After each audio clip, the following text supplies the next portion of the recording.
बोला था sir input अबे बेल भी न जाऊंगा, नाम बोलूंगा, खाली बेल भी नहीं बजाऊंगा। आप स्टार्ट कीजिए,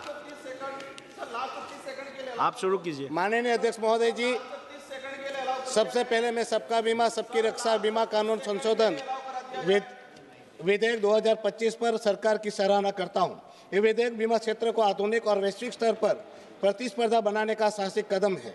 एफडीआई को 100% तक बढ़ाना, विदेशी पुनर्बीमा कंपनियों के लिए पूंजी आवश्यकता कम करना, IRDAI को मजबूत अधिकार देना और LIC को अधिक स्वतंत्रता प्रदान करना जैसे प्रावधान सराहनीय है और इससे 2047 तक सभी के लिए बीमा का लक्ष्य साकार होगा, नवाचार बढ़ेगा और ग्रामीण क्षेत्रों तक पहुंच सुनिश्चित होगी। माननीय अध्यक्ष महोदय, इस विधेयक में कुछ कमियां हैं जिन्हें अनदेखा नहीं किया जा सकता।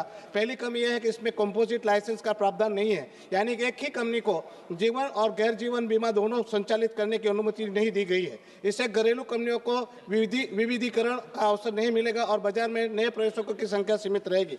दूसरी, नई बीमा कंपनियों के लिए पूंजी आवश्यकता को कम करने कोई प्रावधान नहीं है, जो छोटे और मध्यम उद्योगों को स्टार्टअप को इस क्षेत्र में प्रवेश करने से रोक सकता है, जिससे वित्तीय समावेश प्रभावित होगा।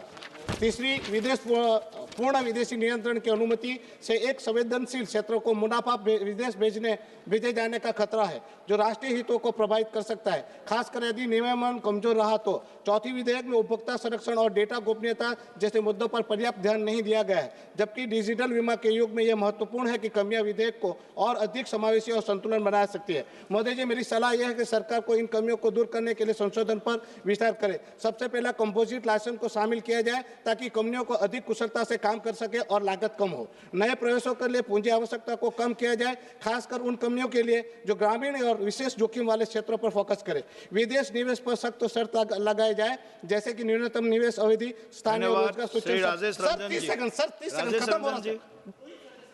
राजेश रंजन जी, नो राजेश रंजन जी सर,